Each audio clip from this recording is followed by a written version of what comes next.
Setting up a trust? Well, that's just step one. Let's make sure your hard work doesn't go to waste. Here's how to ensure your trust actually works by properly funding it. Hi, I'm estate planning attorney Mike Smith with Smith Barid LLC, and I'm one half of the Estate Planning Guys. So, you've set up a new trust and you just got this empty bucket. Well, it's really important that you put the assets into the bucket or it's not going to do anything for you. Funding your trust is a crucial step in the estate planning process. It's what makes your trust effective and ensures that it can do its job, protecting your assets and transferring them smoothly to your loved ones when you pass away. So here's how you get started on funding your trust. And let's just talk about some of the types of assets and how you would transfer those into your trust. So the first thing is real estate. To transfer your home or other pieces of real property that you own into your trust, you're generally going to use a deed to do that. And a quitclaim deed is a simple and common way to do it, but sometimes a warranty deed is a better idea. A warranty deed can offer some additional benefits like ensuring good title to the property. So if you had title insurance that was a part of your transaction when you purchased the property, it generally is, doing a warranty deed will help you maintain the coverage of that title insurance policy going forward. So a warranty deed is generally the best way to transfer real property into the trust. The second thing is bank accounts and investment accounts. Now, with bank accounts and investment accounts, you need to formally title these into the trust. And your financial institution or your bank, and they all have slightly different ways they do it, but generally they're going to have a form that you need to fill out called a change of ownership form.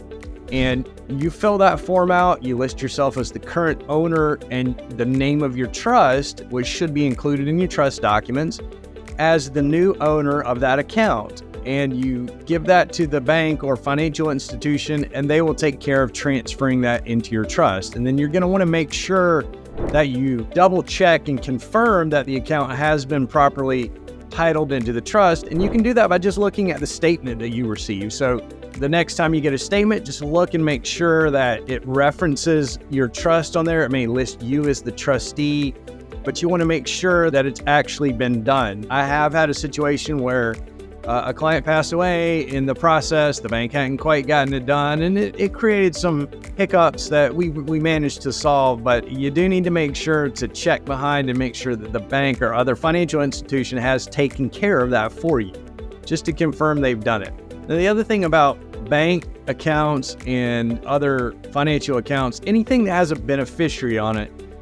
So if you're interested in learning more about how we help families protect their legacies from probate, predators, and government intrusions, I wrote a free book titled The Ultimate Gift that lays it all out. If you'd like to pick up your free copy of The Ultimate Gift, simply click the link below, give us your address and a credit card for shipping and handling fees, and we'll ship it out to you free of charge. Read The Ultimate Gift so you can learn how to protect your family. This is a good time to update the beneficiary designations as well, and generally you're going to want to have the trust named as the beneficiary of the account so that when you pass away, everything in that account, we're sure that it stays in the trust. So, an example of that would be like a life insurance policy. You want to name the trust as the owner and the beneficiary of the policy. That way, if you become incapacitated, so if you have some sort of cognitive impairment that prevents you from taking care of your own financial affairs, your trustee will have access to that policy. So, for example, if they needed to pull cash out of it to help pay for some medical care for you, you would want the trustee to be able to access that policy. And then by naming the trust as the beneficiary of the policy, you ensure that the trust is going to control how the insurance policy is distributed when you die. There's some considerations about putting life insurance specifically into your living trust. If you have an estate tax issue, you would never want to do that. You would create a separate irrevocable life insurance trust that you would put that life insurance policy in order to keep that out of your estate and off your balance sheet. But that's generally how it works with financial institutions and banks. You fill out a change of ownership form and then you confirm that the transfer has actually taken place. Now next, let's talk about vehicles. And you're going to want to check with your local DMV about the process because it does vary state by state. In Georgia, it's relatively easy to take care of an automobile after someone dies and to transfer that without having to go through probate or a whole lot of hassle. So we generally don't put those into a trust unless it's a collector car or, a particularly valuable automobile. The other thing to know is if you do transfer an automobile into your trust, you're going to want to make sure that you talk with your insurance agent and you update your coverage to reflect that the automobile is now owned by the trust. So they may tell you, well, we want to list the trust as an additional payee, an additional insured on the policy, and also want to keep your name on there. They'll be able to guide you through that process, and it can be different with different insurance companies, but you do want to make sure if you transfer your automobile into your trust that you've updated your insurance to properly cover you. The next type of asset that I want to talk about is what's called personal property. And lawyers put property into two kind of general categories: real property and personal property. And for purposes of our conversation, just think of real property as your real estate. And personal property is kind of everything else. So the stuff in your house, like your artwork or your jewelry or, your sofa and your television, that's all personal property. And generally what we do is we draft into the trust language that will transfer all of your personal property as of the day you execute the trust into that trust bucket. And then we have special language that says, hey, any personal property I acquire after this, I also want that to be transferred into the trust. And that's generally how we take care of transferring all of your personal property into the trust. And then we prepare a document for you as part of the trust planning that's called a personal property memorandum. On that memorandum, which is separate from the trust, you can list out the items of personal property and who you want to receive those. I think that's a great idea. You may want to talk with your kids about what they want too, because you may be surprised to find that, your kids or other beneficiaries want things that you never would have thought anybody was interested in. So that personal property memorandum, though, the great thing about it is you can change that anytime you want to. And the trust just says, hey, Mr. Trustee or Miss Trustee, I've left this personal property memorandum, and I want you to use that to distribute those items of personal property.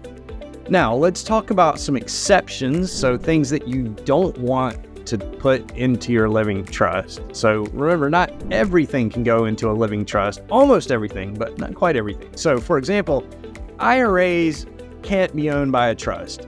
It's right in the name. It's called an individual retirement account. If we put that into a trust, then it's not in your individual name anymore, and it's going to lose some of the benefits that you get from having an IRA or other qualified account like a 401k or a 403b. So qualified accounts can't be owned by a trust, but we can name the trust as a beneficiary of those IRA accounts or 401k accounts. And there are some considerations that you need to take into account in making that decision. There can be some negative tax consequences to naming the trust as a beneficiary. So you need to explore what the potential, tax ramifications are with your estate planning attorney. And there's some situations where, the taxes just don't really matter. So for example, if you have a special needs beneficiary that you want to leave a portion of your IRA to, or all of it, that's a situation where the Medicaid qualification for that individual is far more important than any tax savings you can have. And so you would name a trust as the beneficiary in that kind of situation. So those are the kinds of considerations that go into whether to name a trust as a beneficiary of a qualified account or not.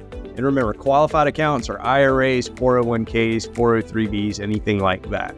Now, what about if you acquire new assets after you set up this trust? So you want to make sure that you title them correctly right from the start. So if you set up a new bank account, you're just going to set that up in the name of the trust, or a new brokerage account, or if you acquire property. So if you buy more real estate, you're going to tell the closing attorney, hey, I've got a living trust and I want you to title this right into the living trust.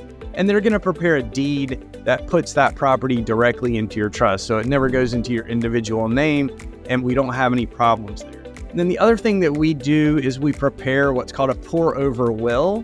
And it basically says, hey, if I've left anything out of my trust by mistake, I want you to catch that asset through the probate process, unfortunately, and pour it over into the trust. So we do have a safety net if anything's been left out, but it's super important if the purpose of setting up a trust was to avoid probate, it's super important to make sure that you have all of your assets that you can and you should titled into the trust. You want to fund that trust bucket. So if you've got questions about setting up or funding a trust, or you need some professional guidance to ensure that your trust is foolproof, well, visit our website or give us a call at Smith Barid. We're here to make sure your estate planning is done right, and we look forward to talking to you. So thanks for watching. If you found this video helpful, please like, subscribe, and share with anyone who might benefit.